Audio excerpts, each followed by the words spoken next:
Mereka yang berkata bahwa RUU TNI ini akan mengaktifkan kembali fungsi ABRI. Satu, mereka yang takut kehilangan makan. Kedua, mereka yang takut kehilangan ladang untuk korupsi, teman-teman.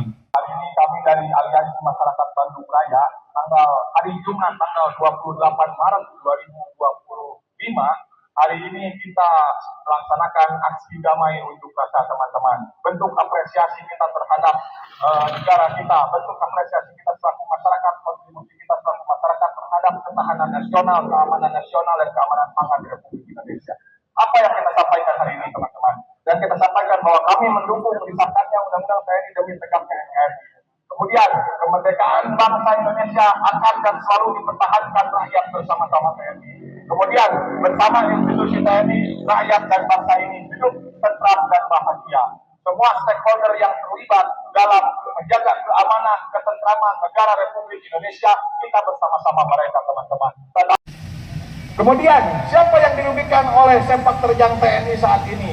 Maka hari ini kita ketahui tidak sepakat terhadap RUU TNI. Yang pertama adalah oligarki, teman-teman. Mereka yang sudah menguasai harta kekayaan dari hasil korupsi, dari hasil penyalahgunaan jabatan, teman-teman. Polri yang masuk di Kementerian Keuangan, teman-teman, yang menjabat sebagai Dirjen Keuangan, ya, seperti tahun 1990, teman-teman. Tapi hari ini bagaimana mekanisme eksekutif diperkuat yang beririsan dengan ketahanan nasional dan keamanan nasional. Yang harus kita pahami hari ini, bahwa mereka yang berkata bahwa RUU TNI ini akan mengaktifkan kembali fungsi ABRI. Satu, mereka yang takut kehilangan makan. Kedua, mereka yang takut kehilangan ladang untuk korupsi, teman-teman. Siapa? Oligarki yang tidak bertanggung jawab, teman-teman. Siapa? Mafia-mafia minyak, mafia-mafia migas, mafia-mafia tambang, itu semua yang ketakutan dan mafia. Mendukung terhadap pengesahan Undang-Undang TNI, teman-teman. Undang-Undang TNI di tahun 2025. Itu adalah prinsip orang yang melawan ombak, teman-teman. Hari ini, bahwa diisukan dengan pengesahan Undang-Undang TNI di tahun 2025 ini, bahwa TNI menjadi aktif kembali sebagai dwi fungsi. Itu saya katakan salah dan tidak benar, teman-teman. Kenapa? Karena dari 16 lembaga yang tadi sudah saya sebutkan, ya, ada BNPT, kemudian BNN, kemudian Badan Nasional Wilayah, kemudian Bakamla, ya, BNPB, itu semuanya beririsan dengan ketahanan negara, teman-teman semua. Ya, tidak ada kejadian yang seperti tahun 1998 ke bawah, TNI dan Polri mempunyai slot tersendiri di gedung DPR RI. Atau hari ini kita temukan nggak TNI yang menjabat di Kementerian Keuangan atau polisi yang menjabat di Kementerian Keuangan secara aktif?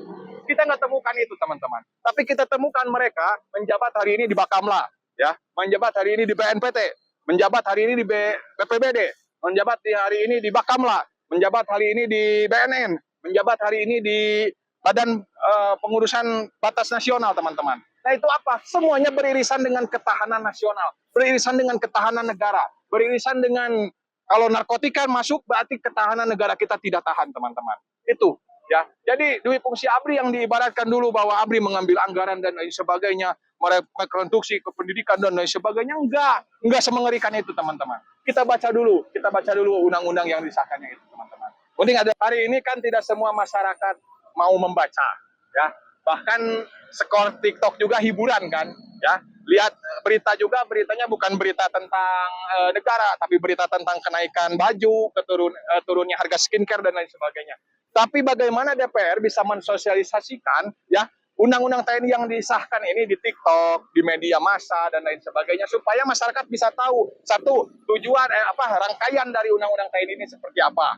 Kemudian tujuan dari Undang-Undang TNI ini seperti apa, isi dari Undang-Undang TNI ini seperti apa, kemudian akselerasi ke depannya seperti apa. Itu yang harus disosialisasikan oleh DPR, oleh semua stakeholder pemangku kebijakan terhadap Undang-Undang TNI. Supaya apa? Supaya masyarakat bisa memahami secara komprehensif, secara global, tidak terpotong-potong, teman-teman. Itu.